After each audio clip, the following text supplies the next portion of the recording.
Hey guys, welcome back to Few Acre Farm. My name is Rhiannon and I am gardening in Central Virginia, which is Zone 7B.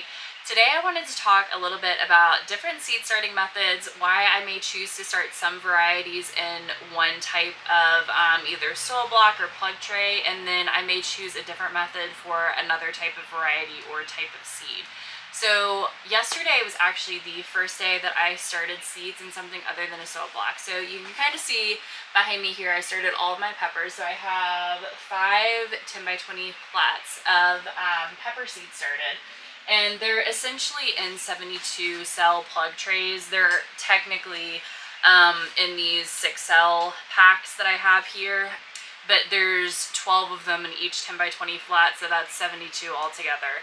So some of the things that I'm considering when I am contemplating how I want to start different types of seeds is 1, the size of the seeds, because size does matter. 2, if the seeds require light for germination. 3, if I'm going to have to up pot those seeds before I transplant them out into my garden, or if I can just start them directly into one type of soil block or pot and then not have to up pot them prior to transplanting them out. And then 4, what was 4?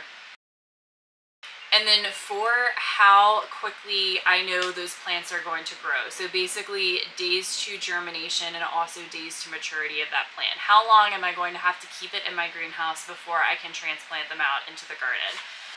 So I'll get into the peppers a little bit later. I'm gonna do a tour of each of the shelves here so you can see what I have started behind me. But I want to show you some calendula seeds that I have right now and that I need to start today before I lose any light. But these calendula seeds are pretty big. They were the biggest thing that I could think to show you guys today. So this is, let me see if it'll focus. So this is 1 calendula seed right here. I don't know how well you can see that, but it's a substantial size. So especially when you compare it to something like, let me see if I can find, okay, so here's some bee balm that I have here. This is lemon mint bee balm that I got from Johnny's. And this is actually an ounce pack. I bought it to spread around my road frontage for my bees, but I'm not gonna take one out because I don't even think my fingers have the dexterity to hold one of these seeds, but you can see how tiny they are in this packet right here. So it really does make a difference when you're thinking about the size of the seed itself and how you want to start it.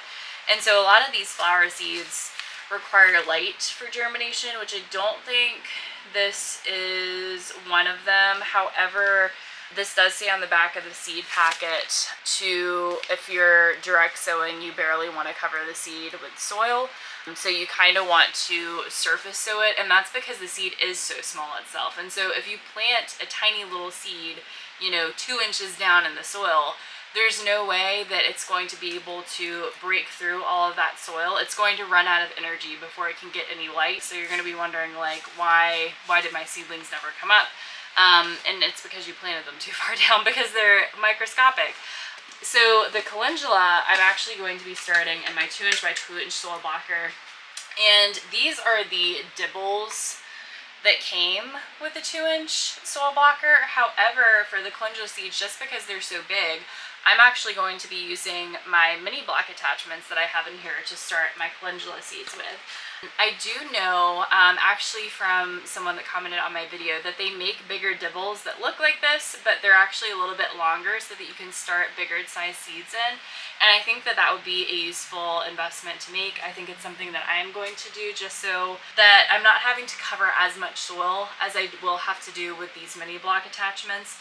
But I think this will work for right now. Now, on the other hand, the bee balm is so small and you don't really want to cover it with soil. I'm going to use my mini blocker, so these really small cells, and I'm just going to surface sow bee balm seeds. Some seeds, especially flower seeds, let me see, I think I have some celosia here that I can show you. I'm going to get a little bit more into, I actually have a whole packet of seeds right here. I'm going to get a little bit more into this in my next video, talking about organization and succession planting, but we'll use this as an example for today. So if you look at the back of, this is, what is this? This is Sunday Mix celosia from Johnny's. And if you look at the back of the seed packet, right here, there we go, it says light is required for germination. So that means that Johnny's is telling me that I just need to surface sow these seeds. They do not want me to cover it with soil because it requires light in order for that seed to germinate. So for all of my celosia, I'm going to be using the mini blocker, and I'm just going to be sprinkling those seeds right on top of the little indents that the mini block makes. And then that's it, I'm done. And then I just wait for those seeds to germinate, and then I'll up pot them into the 2" by 2" soil block. So my pepper seeds that I started in the 6 cell trays, the reason, I don't know, oh yeah, I do have some leftovers that I can show you. So these seeds aren't as large as the calendula seeds, but they're a pretty decent size.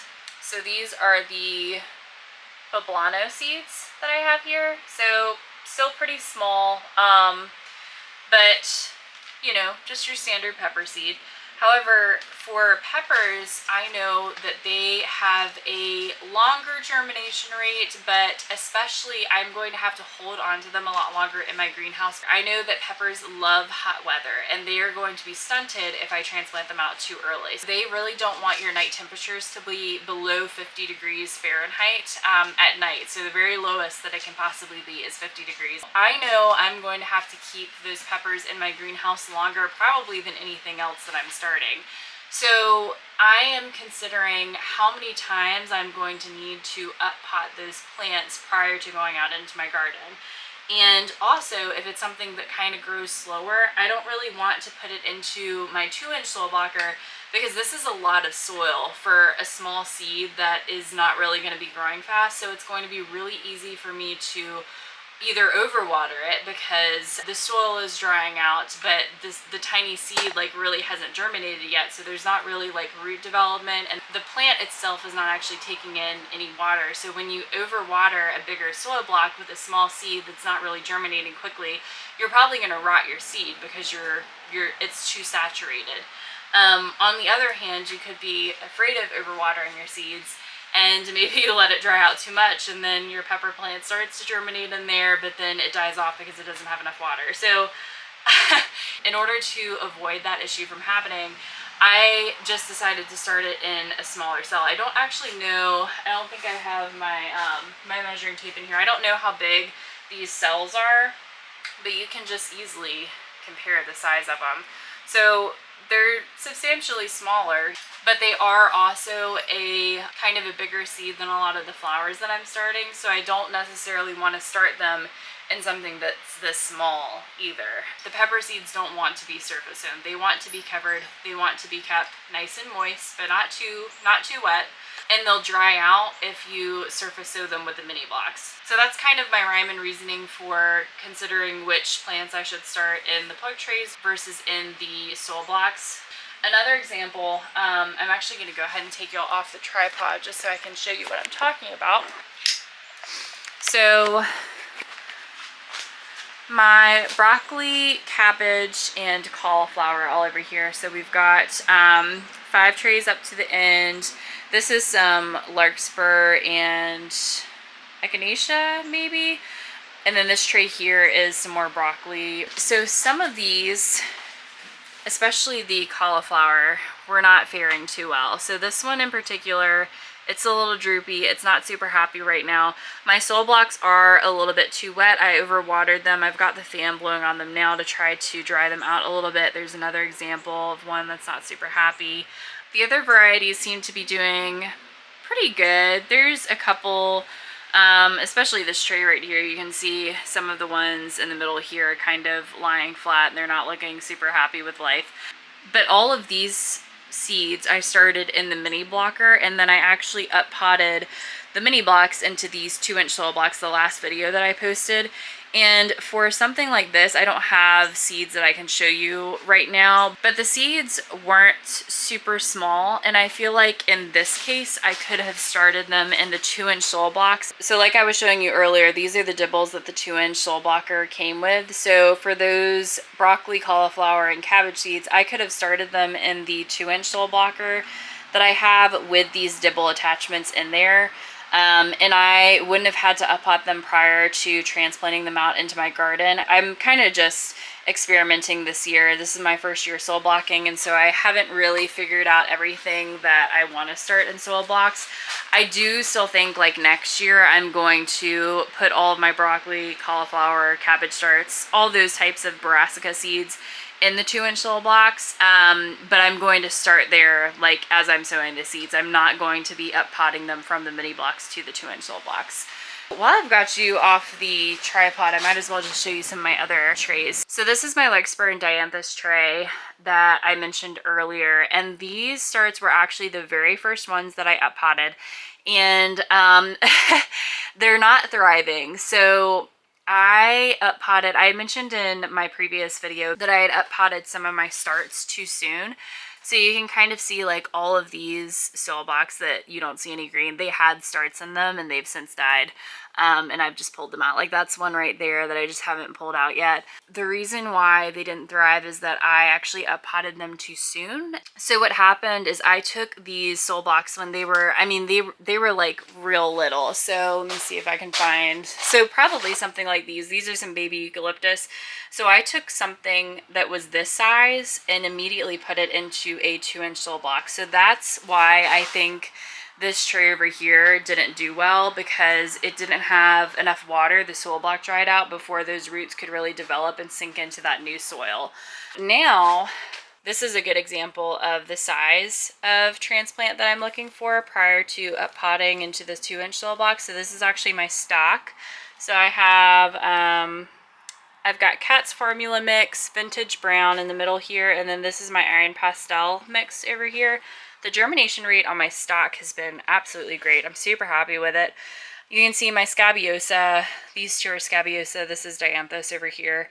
The germination rate on these has not been stellar. I'm not super impressed, and apparently I didn't do a great job at seeding these soil blocks, because like this is a Snapdragon, that's a Snapdragon, and that's a Snapdragon over there. So I guess I wasn't super careful when I was seeding these soil blocks, but whatever. I've got my Costa Mix Snapdragons in these 2 blocks over here. This is some Echinacea. Doesn't have a ton going on. I think this is actually a Snap 2 that's growing in that one over there. And then we have Thyme on the end here, and then these 2 are both Yarrow that I started a couple weeks ago. These are some Rudbeckia or Black-Eyed Susans, and then I have some snaps that I started in the back there that I just up potted yesterday. This tray I cleared out yesterday as well, and I up potted those. This is some more Snapdragons. They haven't really germinated yet. I think, yeah, these are more Snapdragons in the back here. And then this I think is just some leftover cabbage that I didn't have room to up pot. This is my Eucalyptus and Lisianthus tray. So you can see my Eucalyptus is doing pretty good. Got some nice little babies going on here. And you can just see my Lisianthus, which I'm super, super happy about. This is the Voyage to Green that I have started. And I don't have my charts in front of me, but I think from considering the germination times on these, I would say that the Voyage is would be the first to bloom versus the Arena 3s, which are back here. So I have Arena 3 Apricot and then Arena 3 Red in the back there. You can see a little bit of germination, maybe if my camera will focus, but they're definitely a lot smaller than the Voyage series right now. But I had mentioned in a previous video that I wasn't sure if I was going to have to up pot my Lisianthus, and I know for a fact now that I won't before I transplant them out. This is oregano right here. Nice little babies. Larkspur also wasn't super impressive with the germination rate, but it is what it is. More Snapdragons. 4 of these blocks are rosemaries. And then I've got Thyme in the back right here and Echinacea in this tray. These are all of my peppers. I have my other cell on the table back there. That's what I showed you before. But these are all the peppers I started yesterday. So I've got 5 flats of those. So We've got pimento peppers, the poblano peppers, more poblano peppers, sweet sunrise yellow bell. We've got Jedi jalapeno, King Arthur bell, and then this tray is half of the jalapenos and half of the bell peppers as well. Up here, I've got some stock and just a couple hollyhocks on this side, and I forgot to show you this side over here too. These are some milkweeds that are just starting to germinate. You can kind of see a little bit of green on these trays. And then I have my seed onions started on that tray over there. Okay. All right, I put you back on the tripod. My camera ran out of battery, so I had to switch it out real quick. I went ahead and I'm gonna pan y'all down so you can see, but I went ahead and made some 2" by 2" soil blocks. This is for all my calendula. I'm gonna run y'all through these varieties quickly just so you can see, but I've got calendula flashback mix. I got this a couple years ago, and I think I also have some from Johnny's as well. So this is the same thing, another flashback mix. I've got some alpha organic calendula from Johnny's as well, and then orange button calendula also from Johnny's. So I'm gonna go ahead and seed this tray, and I'll put y'all on a speed round just so that this doesn't take super long, but I'm just going to be plopping the seeds right in here, and you can see the little indents that each of the 2" soil blocks have. So this was with the mini block that I used, like I said, and I'll probably go ahead and invest in that bigger dibble. I think it would be helpful just so that you're not having to cover these blocks with as much soil, but it shouldn't take too long.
Alright, so that was the end of the time lapse. I don't have time to show you all of these seeds that I'm going to be starting this week, but my next video I am going to be doing kind of a breakdown of seeds that I'm starting, how I'm doing my succession planting. I'll show you the calendar that I made for all of that, plus my seed inventory sheet that I use to help kind of create those calendars and know when I need to be starting my seeds. And then also just talking like in general about organization and how it can lead to a successful year, especially market gardening, but also if you're just doing a home garden as well. Thanks everyone so much for watching. If you have any ideas or comments, leave them down below. If you like this video, give me a thumbs up and subscribe. It really helps out my channel, and I will see y'all next time. Thanks. Bye.